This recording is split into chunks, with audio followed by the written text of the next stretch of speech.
Good evening सभी को। पिछली क्लास में क्या बताया था आप लोग को? समास बताए थे ना। समास में हम आप लोग को बताए थे प्रकार बताए थे, जिसमें कि मैंने बोला था कि तत्पुरुष समास जो है उसके 6 प्रकार हैं। ठीक है, तो उसके प्रकार को जानने के लिए पहले हम लोग को कारक जानना होगा, तब जाके हम लोग समास को पढ़ पाएंगे। तो इसलिए आज हम लोग पहले कारक कंप्लीट करेंगे, उसके बाद हम लोग समास का डिटेल्स पे आएंगे। ठीक है, चलिए आज का हेडिंग दीजिए, कारक।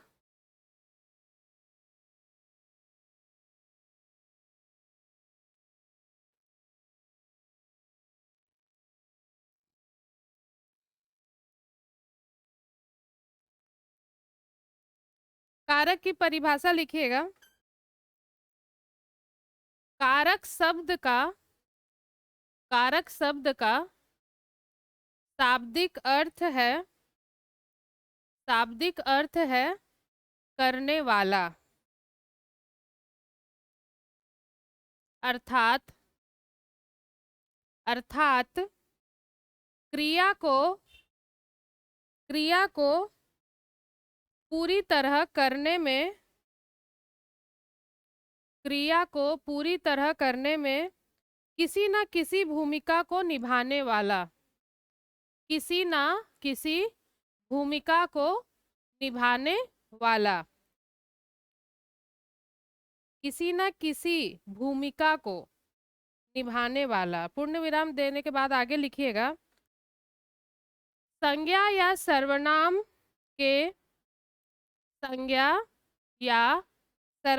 के जिस रूप से उसका संज्ञा या सर्वनाम के जिस रूप से उसका संबंध वाक्य के दूसरे शब्दों से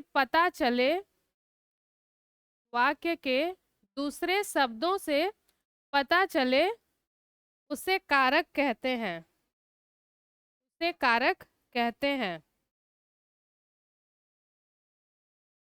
और कारक का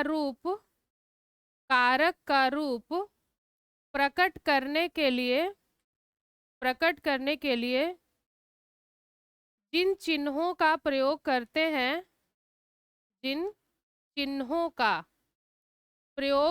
करते हैं उसे विभक्ति चिन्ह कहा जाता है। उसे विभक्ति चिन्ह कहा जाता है। चिन्ह।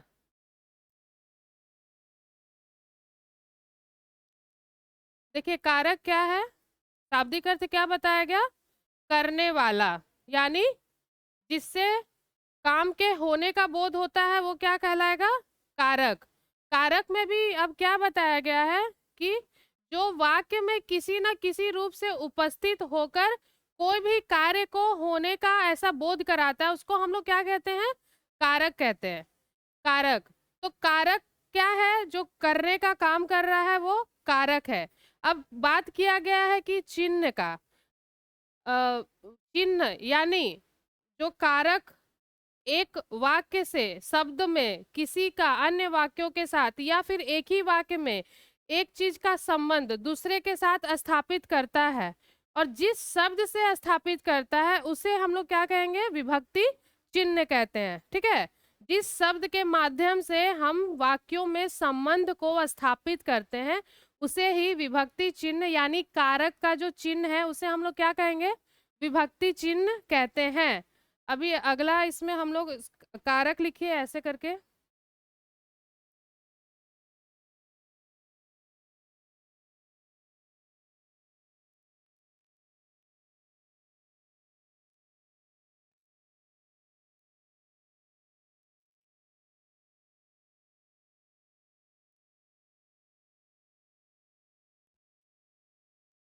सबसे पहले कौन सा कारक है?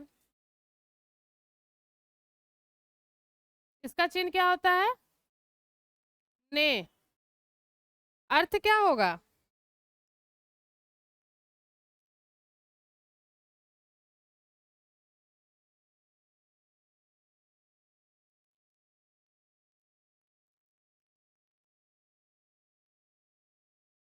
दूसरा क्या है? कर्म। इसका चिन्ह है को।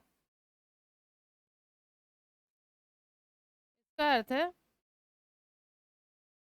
जिस पर कार्य का प्रभाव पड़े।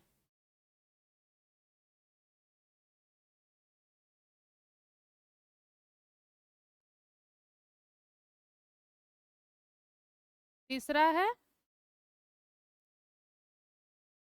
करण। इसका क्या है?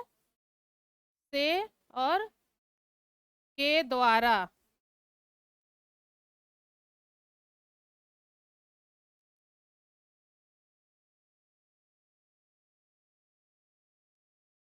के द्वारा कर्ता काम करे।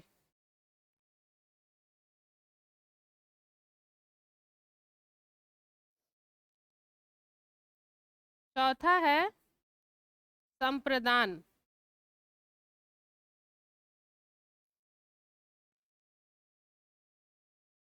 इसका है को के लिए। जिसके लिए कार्य किया जाए।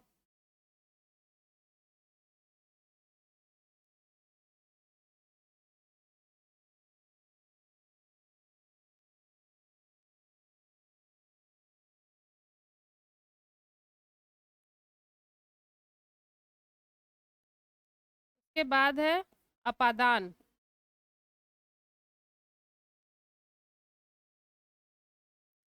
इसका भी होगा से, लेकिन यहाँ पर अलग होने का भाव।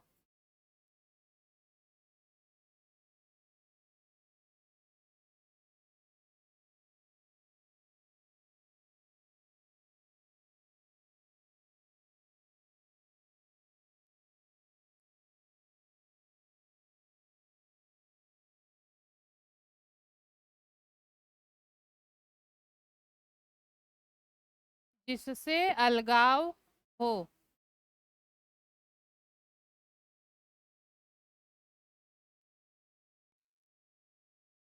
के बाद है संबंध कारक। इसका है का, के, की, रा, रे, री। इसका अर्थ है अन्य पदों से संबंध।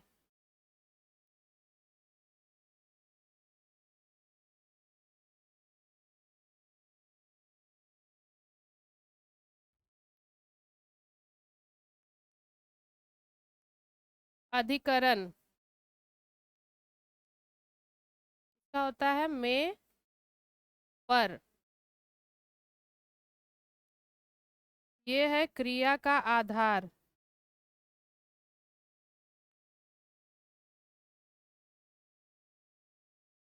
और लास्ट है आपका संबोधन।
ये है कारक, उसका चिन्ह और उसका अर्थ।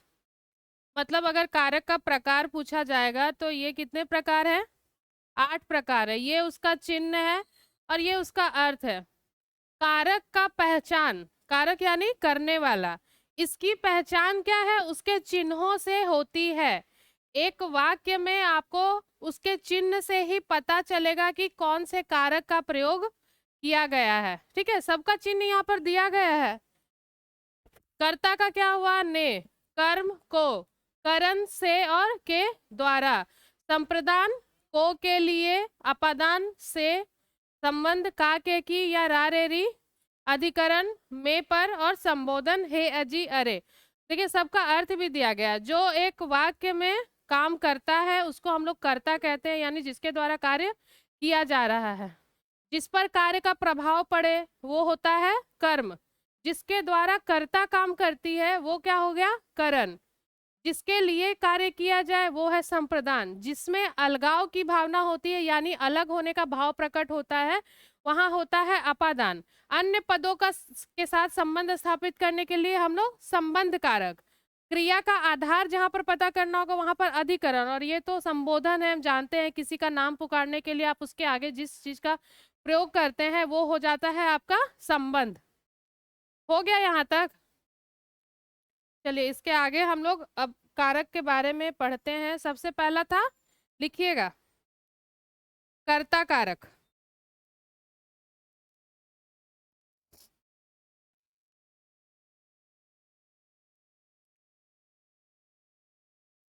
संज्ञा या सर्वनाम के जिस रूप से, संज्ञा या सर्वनाम के जिस रूप से क्रिया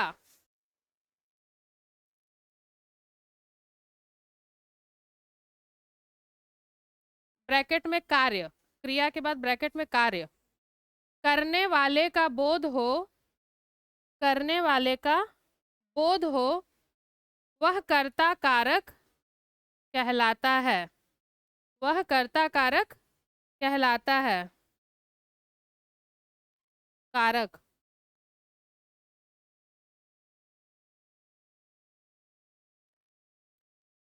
उसी में लिखिएगा, इसका इसका सकर्मक धातुओं के साथ, सकर्मक धातुओं के साथ भूतकाल में प्रयोग होता है। इसका सकर्मक धातुओं के साथ भूतकाल में प्रयोग होता है।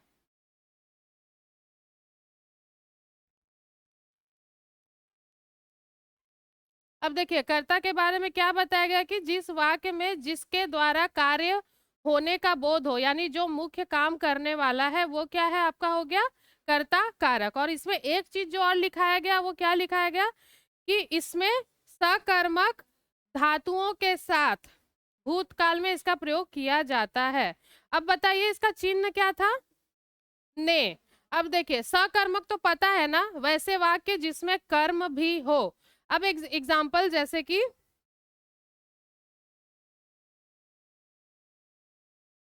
राम ने रावण को मारा।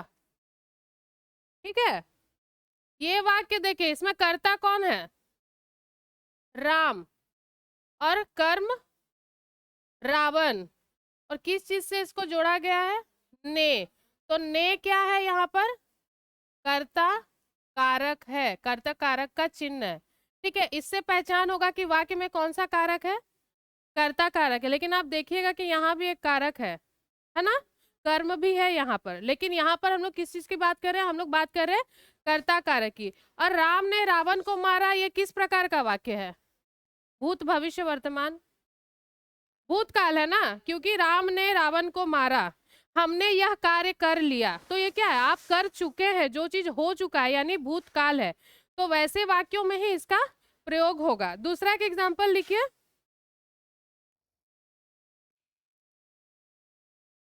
हाँ,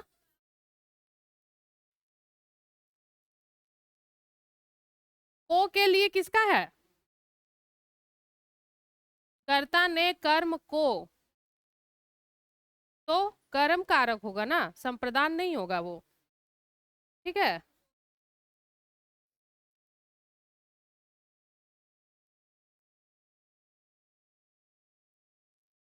दूसरा लिखिएगा सीता ने पुस्तक पढ़ी। सीता ने पुस्तक पढ़ी। यहाँ भी आप देख रहे हैं कि पुस्तक पढ़ने का कार्य सीता के द्वारा कर लिया गया है, यानी वो कार्य हो चुका है, दैट मीन्स वो भूतकाल है। और यहाँ भी ने लगा है, तो ये ने किस चीज को दर्शा रहा है? कर्ता कारक को। यहाँ पर सीता कर्ता है और पुस्तक क्या है? कर्म है। ठीक है, दूसरा लिखिएगा करण कारक, सॉरी कर्म।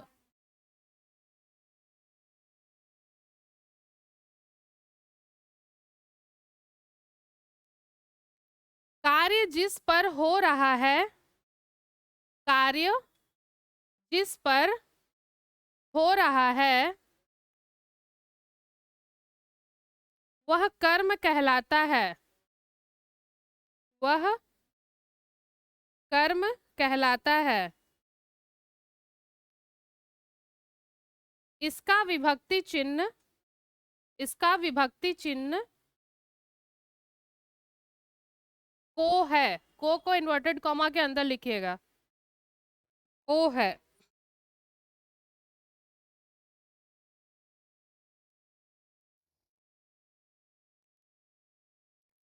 एक चीज इसमें और नोट कीजिएगा, लिखिएगा इसमें कि यह चिन्ह बहुत स्थानों पर, बहुत स्थानों पर नहीं लगता है। उसी में लिखिए, हाँ, यह चिन्ह बहुत स्थानों पर नहीं लगता है।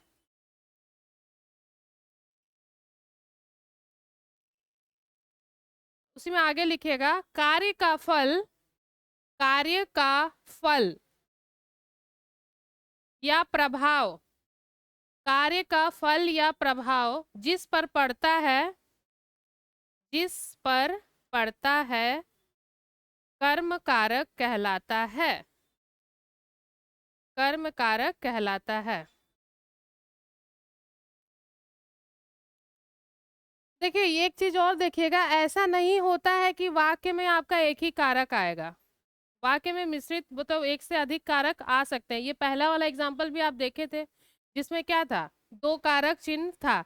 उसी प्रकार एक वाक्य में एक से अधिक कारक आ सकते हैं। ये समझिए क्या बोला गया कि जिस पर कार्य का प्रभाव पड़ता है वो क्या कहलाता है? कर्म कारक कहलाता है। और साथ ही साथ ये बताया गया कि बहुत जगह ऐसा होगा कि जहां आपको प्रयोग नहीं होगा उसका चिन्ह, लेकिन उस जगह में क्या होता है? उस जगह में कर्म कारक होगा। जैसे एग्जाम्पल लिखिएगा,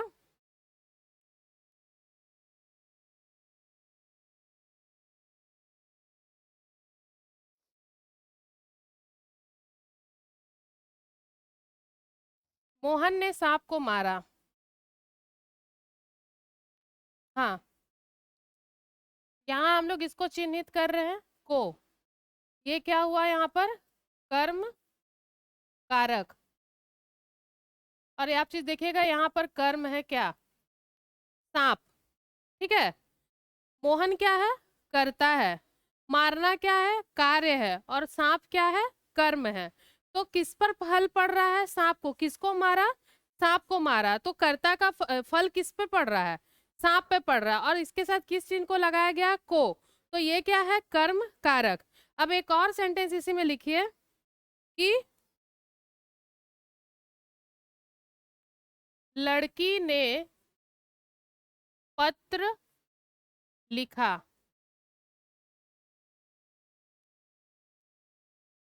लड़की ने पत्र लिखा।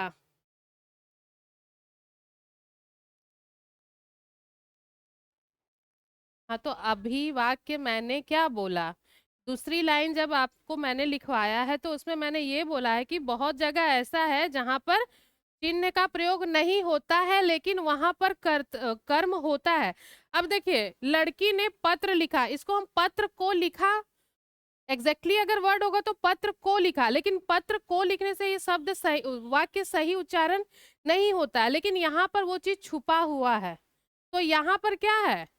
यहाँ पर इस लाइन में, इस जगह में देखिएगा तो यहाँ पर हो जाएगा आपका कर्म कारक, और इस जगह में देखिएगा तो ये वाला क्या हो जाता है आपका? कर्ता कारक। समझे? मतलब जरूरी नहीं है कि उस जगह में हो, विलुप्त भी है लेकिन वहां पर है। ठीक है, हम इसलिए ये वाला एग्जाम्पल दिए क्योंकि हम आपको वो चीज लिखवाएं कि जिस जगह में हम बोले हैं कि बहुत जगह ऐसा होता है जहां पर कारक चिन्ह उपस्थित नहीं है इस जगह में, लेकिन फिर भी वहां उस कारक का बोध हो रहा है। और एग्जाम्पल लिखना चाहे तो लिख सकते हैं, राम ने आम को खाया। अब ये सब सेंटेंस में आप को हटा के देखिए, आप देखिएगा कि इस जगह में को हटाने पर भी वाक्य का मतलब वही है। ठीक है, हाँ, राम ने आम को खाया में से को हटा दीजिएगा तो राम ने आम खाया होगा, लेकिन उसका मतलब भी वही निकल रहा है और उस जगह में कर्म पर ही प्रभाव पड़ता है। आप देखिएगा इस वाक्य में, तो ये भी क्या है आपका कर्म कारक है। तीसरा लिखिए,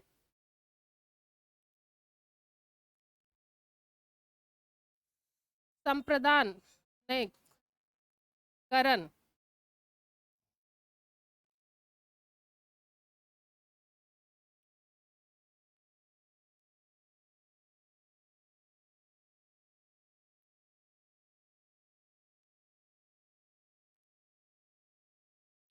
संज्ञा, संज्ञा आदि शब्दों के जिस रूप से, संज्ञा आदि शब्दों के जिस रूप से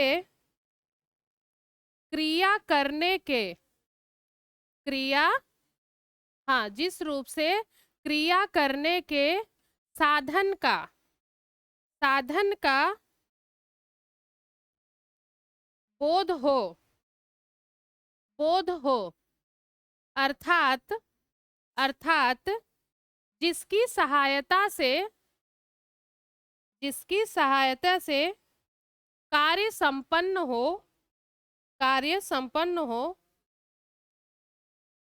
वह करण कारक कहलाता है। हाँ, वह करण कारक कहलाता है। इसका विभक्ति चिन्ह, इसका विभक्ति चिन्ह से कॉमा के द्वारा होता है, से कॉमा के द्वारा होता है। ये विभक्ति चिन्ह है यानी इसका चिन्ह है। करण कारक का क्या है, से और के द्वारा। अब इस जैसा हम लिखवाए हैं उसको पढ़िएगा तो उसमें क्या लिखा हुआ है, संज्ञा के जिस रूप से कार्य करने के लिए साधन, यानी जिसके द्वारा हम लोग कार्य को संपन्न कर रहे हैं वैसी चीज का बोध होगा तो वो क्या होगा, करण कारक। देखिए ये एग्जाम्पल बता रहे हैं, जैसे वह पेन से लिखता है, किस चीज के द्वारा कार्य संपन्न हो रहा है, पेन के द्वारा।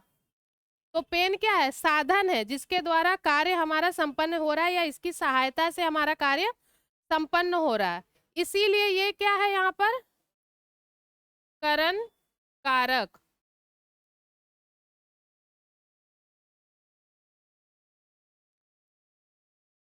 और एग्जाम्पल लिखिए, बालक गेंद से खेल रहे हैं, बालक गेंद से खेल रहे हैं।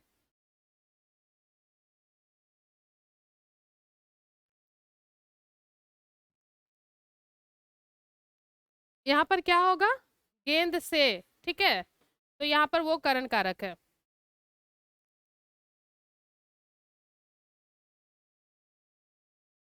समझ में आ गया ये वाला?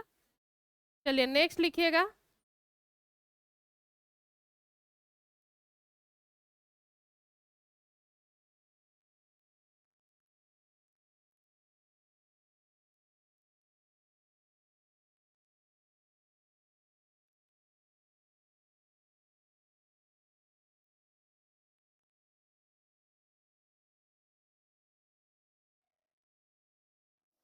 संप्रदान का अर्थ होता है देना,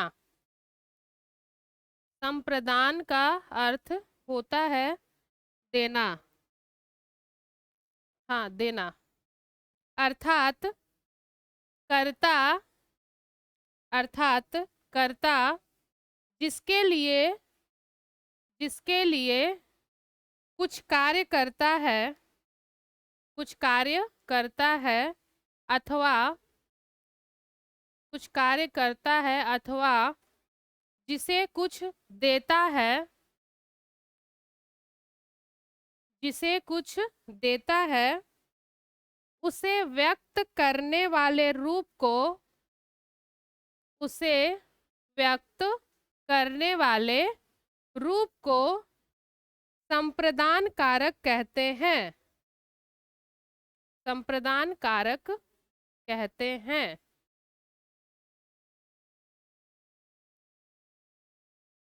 इसकी विभक्ति, इसकी विभक्ति के लिए है, इन्वर्टेड कॉमा में लिखिएगा के लिए, यानी इसका चिन्ह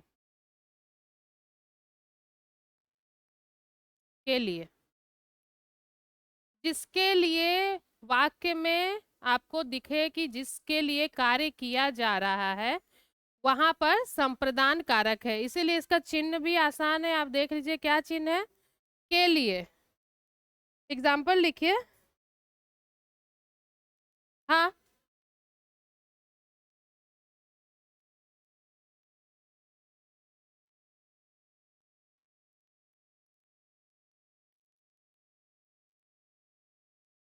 जिसके लिए कार्य संपन्न किया जाएगा। आप देखिए वाक्य हम जिस प्रकार से परिभाषा लिखा रहे हैं उसके अंदाज से आपको पता करना होगा कि किस जगह में कार्य किस लिए हो रहा है। ठीक है, कर्म को में क्या था, उसका हम क्या लिखवाएं, कार्य का फल पड़ रहा है किस पे, कर्म पर, उस जगह में को उस तरीके से है। और यहाँ पर क्या है, यहाँ पर यह बताया जा रहा है कि कार्य उसके लिए संपन्न किया जाएगा, तो उस जगह में को का अर्थ आपका संप्रदान कारक से संबंधित है। ठीक है, लेकिन इसमें ज्यादातर वाक्य आपको ये के लिए से संबंधित ही दिखाई देगा। एग्जाम्पल लिखिएगा, मैं दिनेश के लिए चाय बना रहा हूं।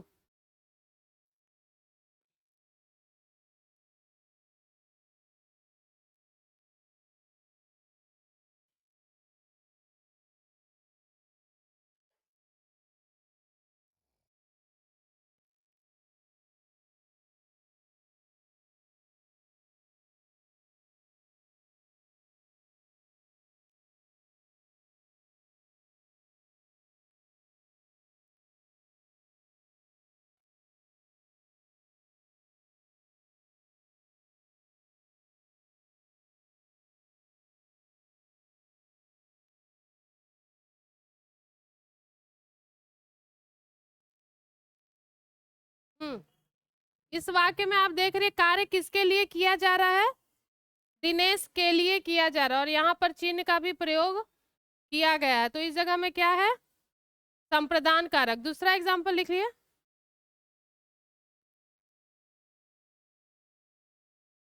स्वस्थ रहने के लिए, स्वस्थ रहने के लिए सूर्य नमस्कार करना चाहिए, स्वस्थ रहने के लिए सूर्य नमस्कार करना चाहिए।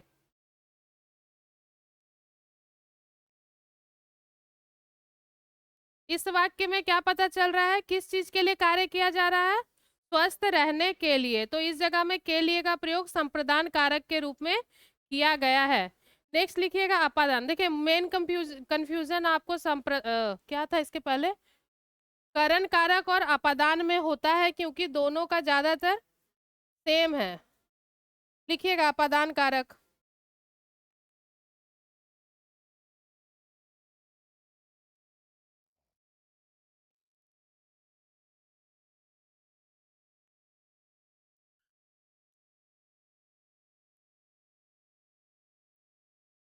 संज्ञा के जिस रूप से,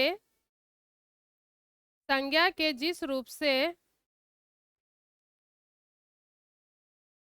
एक वस्तु का, एक वस्तु का दूसरी से, एक वस्तु का दूसरी से अलग होना पाया जाए, अलग होना पाया जाए, वह अपादान कारक कहलाता है, वह अपादान कारक कहलाता है।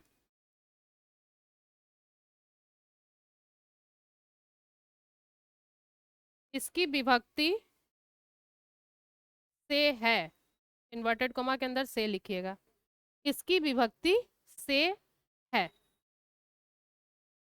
देखिए करण में क्या बताए थे, से और के द्वारा, लेकिन वहां प्रयोग किस रूप में हो जा रहा है, जिसके द्वारा कार्य को संपन्न किया गया है।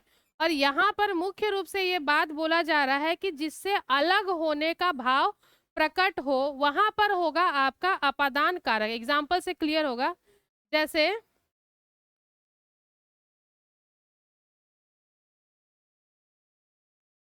बच्चा छत से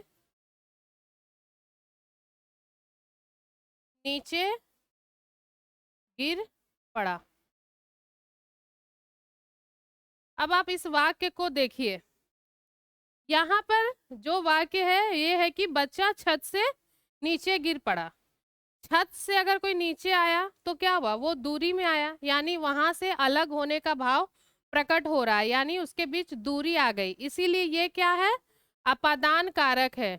उसी प्रकार पेड़ से पत्ते गिर रहे हैं, उसमें भी आप देखिए ये यही भाव प्रकट हो रहा है। दूसरा एग्जाम्पल लिख लीजिए, पेड़ से पत्ते गिर रहे हैं, पेड़ से पत्ते गिर रहे हैं। इसमें भी आप देखिएगा कि पत्तों का गिरना क्या हुआ, पेड़ से हुआ, यानी पेड़ से वो चीज अलग हो गया, उससे दूरी आपको पता चलती है। तो इस जगह पे क्या हो गया, अपादान कारक। एक और लिख, हाँ, पत्ते का गिरना अपादान कारक नहीं है, अलग होने का जो भाव होता है ना, वो अपादान कारक है। अपादान कारक, कारक तो यहाँ पर मेनली करने वाला है, लेकिन चिन्ह से पता चल रहा है आपको कि किस वाक्य में किस प्रकार का कार्य किया जा रहा है। यहाँ पर अलग होने का भाव प्रकट हो रहा है, तो इस जगह में क्या होगा, अपादान कारक है। और अपादान कारक है से, यानी अलग होना, पत्ते का गिरना। जैसे आप बोलिएगा कि मैं घर से चल पड़ा, तो घर से चल पड़े आप बोलिएगा, यानी घर से निकल गए बाहर, यानी घर से आप अलग हो गए, दूर हो गए, तो उस जगह में भी क्या होगा, अपादान कारक ही होगा। नेक्स्ट लिखिएगा संबंध कारक।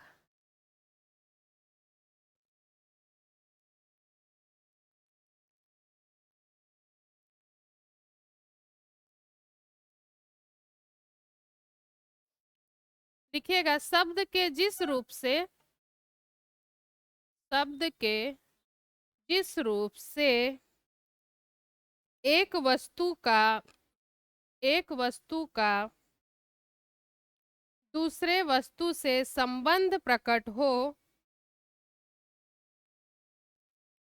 दूसरे वस्तु से संबंध प्रकट हो, वह संबंध कारक कहलाता है।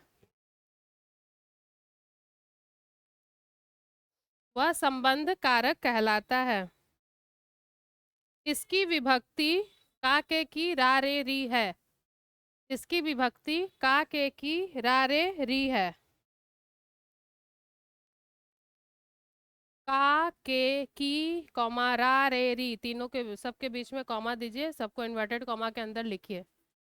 यानी इसको वाक्य को कैसे पहचानिएगा, जब आपको वाक्य में का के की या रा रे री मिलेंगे तो आप पहचानिएगा कि वो क्या है, संबंध कारक है। संबंध कारक क्या बताया गया कि एक वस्तु का दूसरा वस्तु से जब संबंध स्थापित किया जाता है और जिस शब्द से संबंध को पता चलता है वो हम लोग का क्या होगा,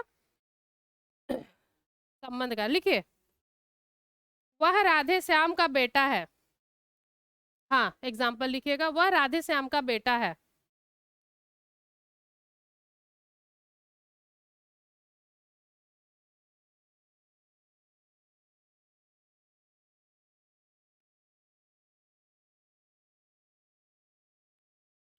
इस वाक्य में किसके किसके बीच संबंध हो रहा है, उसके और राधे श्याम के बीच में किस चीज से संबंध स्थापित हो रहा है, का के द्वारा। यानी क्या बताया जा रहा है कि वह जो है वो राधे श्याम का बेटा है, तो यहाँ पर का है जो कि आपका संबंध कारक है। उसी प्रकार वह मेरी गाय है, यहाँ पर क्या आया, री, री आया ना, तो ये क्या है, आपका संबंध है। ये बताया जा रहा है कि वो गाय किसकी है, मेरी है, और मेरे और उस गाय के बीच संबंध है कि वो गाय मेरी है। उसी प्रकार आप लिख सकते हैं यह राहुल की किताब है, यह राहुल की किताब है। किताब और राहुल के बीच क्या संबंध है, किसकी है वो, राहुल की है। ये समझ में आ गया। नेक्स्ट लिखिएगा अधिकरण कारक।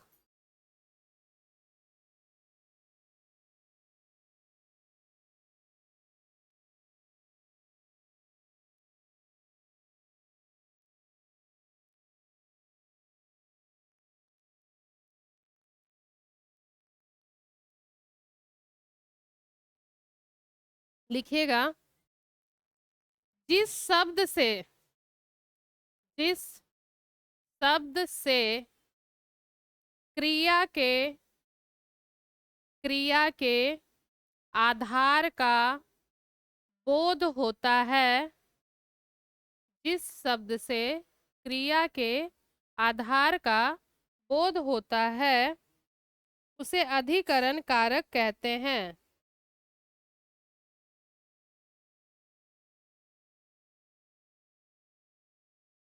इसकी विभक्ति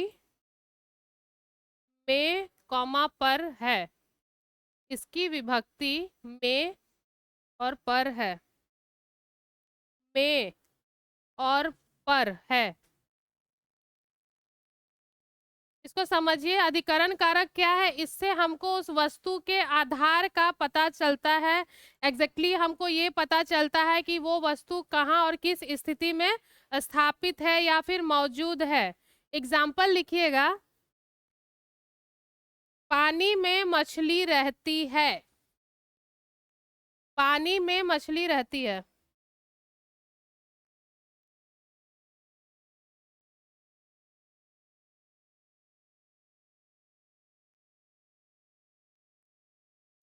इससे मछली की किस स्थिति का पता चल रहा है कि वो कहाँ है, पानी में है। तो में क्या है यहाँ पर, अधिकरण कारक है। उसी प्रकार अगर मैं बोलूं कि यह पुस्तक टेबल पर है या मेज पर है, ठीक है, इससे हमको उस पुस्तक की स्थिति का पता चल रहा है कि वो पुस्तक कहाँ है, तो टेबल पर है। तो वो पर जो है वो क्या कहलाएगा, आपका अधिकरण कारक, अधिकरण कारक। कमरे में टीवी रखा है, लिख सकते हो। लास्ट लिखिए संबोधन, संबोधन कारक लिखिएगा, जिससे किसी को, संबोधन कारक जिससे किसी को बुलाने अथवा, बुलाने अथवा हाँ, जिससे किसी को बुलाने अथवा पुकारने का भाव प्रकट हो, पुकारने का भाव प्रकट हो, उसे संबोधन कारक कहते हैं, उसे संबोधन कारक कहते हैं। इसकी विभक्ति, इसकी विभक्ति हे, कौमा, अहो, अहो, अहो, कौमा, अजी, अजी, अजी, अजी वर्ड नहीं सुने हो, हाँ तो बोल दिया, अजी सुनते हो। अरे एक्चुअली इंग्लिश में हम लोग एक एक्सक्लामेशन पढ़े हैं ना, एक्सक्लामेशन, एक्सक्लामेटरी सेंटेंस, जिससे किसी खुशी सुख दुख का बोध होता है, जिसके अंत में ये वाला चिन्ह लगता है ना। मोस्टली उस तरह का जो वर्ड होता है वो आपका संबोधन के अंतर्गत आता है। अब किसी को बुलाने के लिए बोलते हैं, एग्जाम्पल लिखे, अरे भैया, और अंत में इस चिन्ह को लगाइएगा। ये एक्चुअली इनकम्प्लीट है, ये सेंटेंस नहीं है, जस्ट हम लोग पुकारने के लिए इसको यूज कर रहे हैं। उसको कंप्लीट कर सकते हो, अरे भैया आप कहाँ जा रहे हो, ठीक है, ऐसे लिख सकते हो, कंप्लीट कर सकते हो सेंटेंस को। और एक वाक्य आप लोगों ने अहो शब्द से सुने होंगे कि अहो भाग्य हमारे, सुने हो कि आप यहाँ पधारे, मतलब आप अपने भाग्य को बहुत ज्यादा ये कर रहे हैं कि मतलब मेरा भाग्य इतना अच्छा है कि आप मेरे घर आए, तो अहो भाग्य हमारे, तो इसलिए अहो। तो वैसे शब्द जिसको आप पुकारने या बुलाने के लिए यूज करते हैं ज्यादातर, वो हमारा जो होगा आपका संबोधन कारक होगा। अब बोलते ना अरे ये क्या हो गया, यहाँ पर क्या है, इस सेंटेंस से क्या पता चल रहा है, दुख। आप अगर अपने फेस का एक्सप्रेशन वैसा बना के बोलते हैं अरे ये क्या हो गया, तो इससे क्या होगा, दुख प्रकट हो रहा है। लेकिन इसी वाक्य को अगर अपने चेहरे का एक्सप्रेशन अच्छा बनाकर बोलोगे तो ये किसी एक्साइटमेंट के लिए भी यूज होता है, अरे ये क्या हो गया, बोलते हो ना। तो वाक्यों के प्रयोग से पता चलता है कि एग्जैक्टली यहाँ पर किस प्रकार का भाव प्रकट हो रहा है। चलिए अब ये तो हो गया कारक का, यहाँ पर है, समाप्त हो गया। कारक मेन चीज क्या है, सबसे पहले हम लोग को क्या बताया गया, कारक यानी करने वाला, डिपेंड करता है वाक्य पर, और वाक्य को पहचानने के लिए जो इसका क्या है, चिन्ह को बताया गया, जिसको हम लोग विभक्ति चिन्ह कहते हैं। और इन चिन्हों के माध्यम से ही हमको पता चलेगा कि वाक्य में किस प्रकार के कारकों का प्रयोग किया गया है, ठीक है। कारक को जब अच्छे से, उसका सबसे मेन होता है उसका चिन्ह को याद करना, चिन्ह को याद कर लीजिए और किस अर्थ में उसका प्रयोग किया जा रहा है इस चीज को याद कर लीजिए। इसीलिए जब हम इसका ये वाला लिखवाए तो इसमें कारक है, विभक्ति है और उसका अर्थ है। तो यहाँ पर अर्थ यानी किस रूप में उसका प्रयोग किया गया है, जिस रूप में प्रयोग किया गया है उसके हिसाब से ही आपको पता चलेगा कि वहां पर कौन सा कारक है। तो ये सब याद करना ज्यादा जरूरी है, ये याद अच्छे से कीजिएगा तो ही आप एग्जैक्टली पहचान पाइएगा कि कौन सा कारक है। इसमें कंफ्यूज हो जाइएगा तो फिर आप कारक को अच्छे से नहीं पहचान पाइएगा कि किस जगह में क्या कारक है। और क्वेश्चंस आपको ऐसे ही आएंगे कि एक वाक्य दिया रहेगा जिसमें कि कुछ कारक रहेंगे और आपको पहचानने के लिए कहा जाएगा कि हो सकता है इसमें लिखा जाएगा कि कौन सा कारक करण कारक कारक का उदाहरण है, कौन से अधिकरण का उदाहरण है, या फिर इस तरह का हो सकता है कि इस वाक्य में कौन से कारक उपस्थित है, उसका ऑप्शन रहेगा, आप उस आधार पर इसको कीजिएगा, ठीक है। थोड़ा सा और ब्रीफ कर देते हैं, खाली हम आगे और लिखाएंगे नहीं, नेक्स्ट क्लास में समास को कंप्लीट करेंगे। हम बताए थे समास जिसका 6 भेद बताए थे, क्या क्या बताए थे। सबसे पहला अव्ययी भाव समास, तत्पुरुष समास, कर्मधारय समास, द्विगु समास, द्वंद्व समास और बहुव्रीहि समास। तो जो तत्पुरुष समास हमारा होता है जो कि हमने आपको बताया, उसके भी क्या है, 6 भेद हैं। और उसका 6 भेद पता है क्या क्या है, ये है कर्म से लेकर अधिकरण तक, और ये सारा भेद आपको उसमें मिलेगा। इसका चिन्ह याद कीजिएगा, जब उस शब्दों का विग्रह किया जाएगा, उसमें हम बताए थे कि उसके समस्त पद क्या होते हैं और विग्रह होता है। जब शब्दों को जोड़ा जाता है तो वो समस्त पद कहलाता है, और जब उसको अलग किया जाता है तो विग्रह कहता है, समास विग्रह कहलाता है। तो वो उसके जब अर्थ को आप निकालिएगा तो उसके अर्थ के आधार पर आपको एग्जैक्टली समास का पता चलता है कि समास किस प्रकार का है, समझे।